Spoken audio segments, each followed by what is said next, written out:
आता पुढची बातमी मुंबईतनं वर्षा गायकवाड यांनी उद्धव ठाकरेंची भेट घेतली आहे। वर्षा गायकवाड यांना उत्तर मध्य मुंबईतनं उमेदवारी जाहीर झाली आहे आणि उमेदवारीची घोषणा झाल्यावर वर्षा गायकवाड या मातोश्रीवर पोहोचल्या आणि त्यांनी उद्धव ठाकरेंची भेट घेतली, त्यांच्याशी चर्चा केली।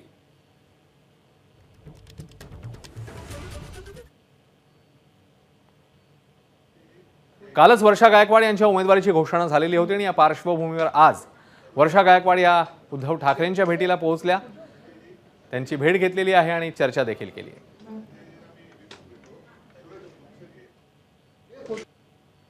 वर्षाताईला खासदार बनवून पाठवणार दिल्लीत। त्याच्यात भावना काय? भावना याच आहेत की देशामध्ये हुकुमशाही येता कामा नये, घटनेचं रक्षण झालं पाहिजे, घटना बदलता कामा नये आणि त्याच्यासाठी महाराष्ट्रामध्ये महाविकास आघाडी आणि देशाच्या पातळीवरती इंडिया आघाडी ही एकजिन्सीपणाने लढते आणि जिंकणार। खरं तर वर्षाताई दक्षिण मध्यसाठी आग्रही होत्या, पण आता उत्तर मध्यमध्ये वर्षाताई मुंबईची काँग्रेस अध्यक्ष आहे, त्याच्यामुळे ती आता तिला अरेतुरे बोलतो, कारण तिला मी लहान बहिणीसारखीच मानतो म्हणून तिला मी अरेतुरे बोलतो। वर्षाताई मुंबईची अध्यक्ष आहे, त्याच्यामुळे ती कुठूनही लढू शकते आणि कुठूनही जिंकू शकते आणि हा तर आता माझा घरचा मतदारसंघ आहे।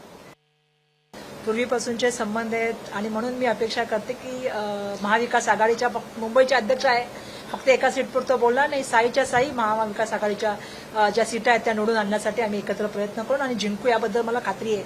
2004 पुन्हा रिपीट होणार याबद्दल मला पूर्ण आशा आहे आणि त्याबद्दल मी पूर्णपणे खात्रीलायक सांगू शकते। एबीपी माझा, उघडा डोळे बघा नीट।